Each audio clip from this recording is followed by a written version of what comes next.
এই যে একটা অ্যাস্থেটিক মার্কা ভিডিও দেখতেছেন, এটা কাদের জন্য বলতে পারেন? হ্যাঁ, ঠিক ধরেছেন, এটা শুধুমাত্র আপনাদের জন্যই। হ্যালো, আসসালামু আলাইকুম। নতুন একটি উল্টাপাল্টা ভিডিওতে আপনাদের স্বাগতম। এই যে আমরা এত কষ্ট করে আপনাদের জন্য ভিডিও করি, আপনারা সাপোর্ট করেন না কেন? আপনাদের সাথে কি আমাদের জমি নিয়ে ক্যাচাল আছে? যদি কোনো ক্যাচাল নাই থেকে থাকে, তাহলে সবসময় লাইক কমেন্ট শেয়ার করে আমাদের সাপোর্ট করবেন। ওকে ওকে, কেউ করুক আর না করুক, আমি সবসময় আমার ফেক আইডি থেকে তোকে সাপোর্ট করে যাব। যেহেতু বলেছি ছোট বোনকে সাপোর্ট করবো, সেহেতু একটা ভিডিওর তো প্রয়োজন।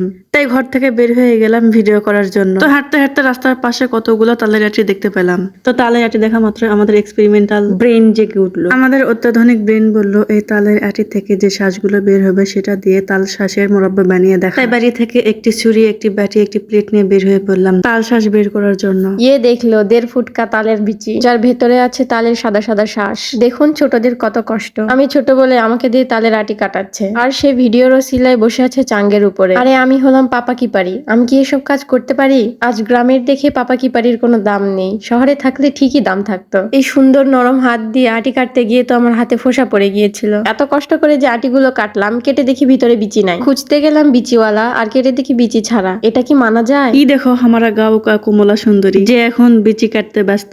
আগে ছিলাম পাপা কি পারি, এখন হয়েছে কমলা সুন্দরী। না জানি ভবিষ্যতে আরো কত কি হতে পারি। সে যাই হোক, যেহেতু আমরা নতুন আইটেম করতেছি সেজন্য অনেকেই টেস্ট করতে চেয়েছে। তাই মেঘনাকে বলেছিলাম পরিমাণে বেশি করে কাটতে। তাই বেচারির অবস্থা তো নাজেহাল। আরে বেহনা বাচ্চে কি জান লোগে কিয়া।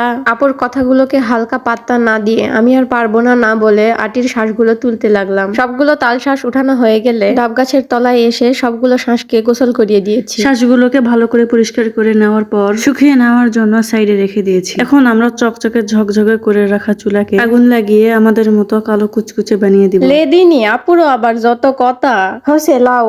এখন পক পক কম করা ভিডিওতে না মন দাও দিনি। তেলে ভিডিওর মধ্যে ঢুকি আই দে। তার মানে শোনো, প্রথমে চুলার উপর কড়াই তুলা দিবেন, বুঝছেন?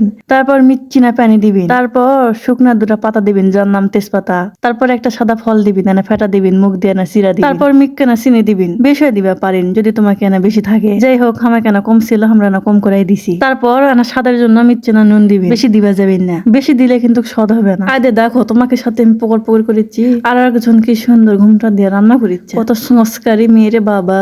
শিরার ভালো মতো বলক আসলে কেটে রাখা তালের শ্বাস দিয়ে ভালো মতো নেড়ে চেড়ে ঢাকনা দিয়ে ঢেকে দিতে হবে। ঢাকনা দিয়ে ঢেকে দিলে শ্বাসের ভিতরে শিরাগুলো ভালোভাবে যাবে আর খেতেও অনেক মজা লাগবে। সময় নিয়ে ধিমি আঁচে জাল করে একটু পরপর নেড়ে দিতে হবে যাতে তলায় ধরে না যায়। আর নাড়াচাড়া করার সময় খুব সাবধানে নাড়াচাড়া করতে হবে যেন ভেঙে না যায়। শিরা শুকিয়ে যাওয়ার একটু আগে ভেজা ভাব থাকতে তখনই নামিয়ে নিতে হবে। হালকা ভেজা ভাব থাকতে নামিয়ে নিলে বাতাসে শিরা শুকিয়ে যাবে আর উপরে চিনির একটা স্তর পড়বে। তো রেডি হয়ে গেল আমাদের ছোট মাথার বড় বুদ্ধির রেসিপি। আমরা বানালাম অল্প খরচে কম সময়ে তাল শ্বাসের মোরব্বা, যেটা দেখতেও সুন্দর আর খেতেও রসালো। তো কেমন লাগলো আজকের এই রেসিপিটা আর আমার আঞ্চলিক ভাষা? যদি দুটোই ভালো লেগে থাকে তাহলে অবশ্যই কমেন্ট করে জানাবেন। যদি আঞ্চলিক ভাষায় ভিডিও চান তাহলে আমাদের কমেন্ট করে জানাবেন, আমরা বানিয়ে দেওয়ার চেষ্টা করব। তো ভিডিওটি দেখে যদি আপনার খাইতে ইচ্ছা করে তাহলে নিজ দায়িত্বে বাড়িতে বানিয়ে খাবেন। ভিডিওটি ভালো লাগলে লাইক কমেন্ট আর শেয়ার করবেন, আর না লাগলেও করবেন। আর যদি না করেন তাহলে আমরা আপনার বাড়িতে গিয়ে আপনার ঘাড় মটকে আসবো। তো কি এখন ঘুমান?